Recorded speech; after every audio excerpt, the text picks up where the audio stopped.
आप लाठी चार्ज कीजिए, मार डालिए, हम नहीं जाएंगे, आप गोली चलाइए। जय श्री राम, जय श्री राम, जय श्री राम, जय श्री राम, जय श्री राम।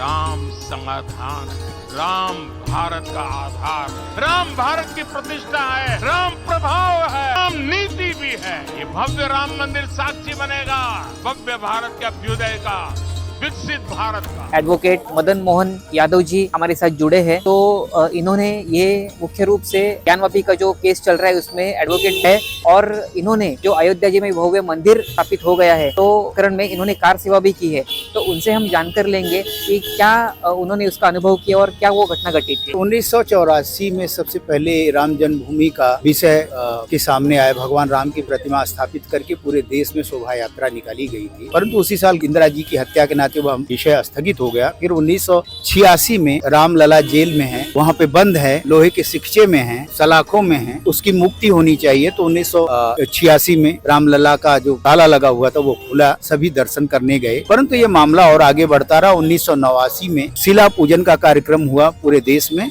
और वहाँ से मेरी सक्रिय सहभागिता, अभी मैं थोड़ा सा बच्चे से तरुण हो रहा था तो उस समय मेरे सहभागिता मेरी रही। फिर 90 की कार सेवा में, मूल रूप से मैं जौनपुर का रहने वाला हूँ, वहाँ से अपने साथियों के साथ कार सेवा में पैदल ही गया था, और 30 अक्टूबर 2 नंबर की कार सेवा में रहा। इसमें 2 नंबर की कार सेवा में दिगंबर अखाड़ा मार्ग हनुमानगढ़ी के बीच में लाल कोठी है, उसके सामने जो बड़ा नरसंहार हुआ था उसमें मेरे मित्र को SLR राइफल से गोली मारी गई थी, और वो पूरा उनका सिर उड़ गया था। वो चित्र में दिखते भी हैं। हम लोग छत के माध्यम से राम जन्मभूमि की तरफ बढ़ रहे थे, और उसके बाद हमारे साथी जो सुफैल चतुर्वेदी जी थे, बहुत बड़े यूट्यूबर ब्लॉगर भी हैं, हिंदू स्वाभिमान को, हिंदू राष्ट्र की बात करते हैं, तो वो भी थे कार सेवा में। और उन्होंने कहा कि तुम जिस व्यक्ति को संभालने के लिए उसको गोली लगी, अभी तुम समझ नहीं पाए, बैठ गए उसको उठाने के लिए, वो तो मर गया, और तुम्हारे ऊपर इतनी नीम का जो पेड़ है उससे गोलियां चली हुई हैं और नीम की पत्तियां गिर गई हैं, ये गोली चल रही है, हवा में कोई बात नहीं हो रही है। तो उसके नाते उसके पहले मुझे गोली लग चुकी थी,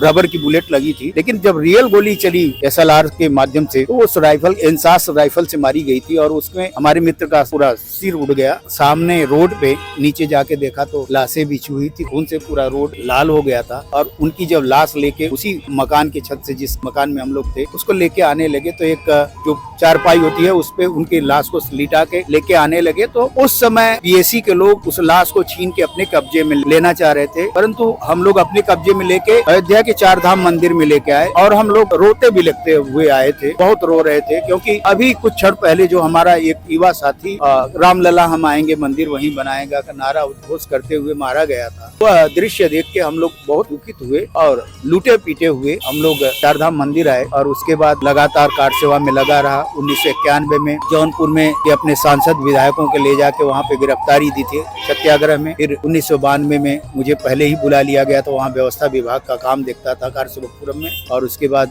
पूरी कार सेवा हुई, तो उसका पूरा साक्षी रहा मैं। और उसमें ढांचा हमारे सामने गिरा 6 दिसंबर 1992 को, और 7 दिसंबर प्रातः काल को ही लगभग 2:30 बजे रामलला का विग्रह पूरब दिशा से एक बॉक्स में बन के पुनः आया। उस मलबे के उसी स्थान पे हम लोगों ने पूरा सीने के बराबर ईंट से बनाया था, और उसमें गुलाबी रंग के कपड़े से घेर के मंदिर कृत्रिम बना दिया गया। रामलला का विग्रह तत्कालीन, उसमें हमारे कार सेवक साथी में एक पंडित जी भी थे, आचार्य थे, जानकार थे, तो रामलला का विग्रह स्थापित वहाँ पे पुनः कराया गया। उसके बाद 8 दिसंबर प्रातः को CRPF ने आके हमें पूरी तरह से अयोध्या छोड़ने के लिए विवश कर दिया। उसके बाद मैं अपने मित्रों के, हमारे मित्र जैन थे ऋषिकेश में, मैं उनके यहाँ चला गया था, क्योंकि हमारे घर पे छापा पड़ रहा था मेरी गिरफ्तारी के लिए। तो वो हमारे साथी बिखर गए, कौन कहाँ गया कुछ पता नहीं चला। लेकिन एक बड़ी घटना मैं बता रहा हूँ, जिस काशी विश्वनाथ नाम का मंदिर है अयोध्या में, उसमें मैं टिका हुआ था कार सेवक जाके। तो वहाँ एक बटुक थे, वह जो संस्कृत का विद्यार्थी था, उसी के कक्ष के साथ में रहता था, और कार सेवा के लिए निकलने लगा। तो उसी समय हमने कहा कि जो हम अपने झोले में अपनी सामान लाए हैं, अगर जीवित आ गए तो दे देना, और मर गए तो तुम्हारा, ऐसी भावना से। लेकिन जीवित लौटे तो वो बैग मेरा लौटाए। वो नेपाल के विद्यार्थी थे संस्कृत के। तो वो एक जीवन की घटना रही। फिर 1992 में ढांचा टूटा, सब कुछ खत्म हो गया, सारे प्रतिबंध भाजपा की सरकारों पर, हिंदूवादी संगठनों पे, विश्व हिंदू बजरंग दल RSS पे प्रतिबंध लगा। उस प्रतिबंध के बाद फिर 1993 में हम लोग जाके इसमें शिव प्रताप शुक्ला जी हैं, राज्यपाल हैं हिमाचल प्रदेश के। इन्हीं के साथ दिल्ली के ITO में जाके गिरफ्तारी उस थाना अंतर्गत दिए थे। उसके बाद मैं विद्यार्थी काल मेरा बंद हो गया था, 4 साल मेरा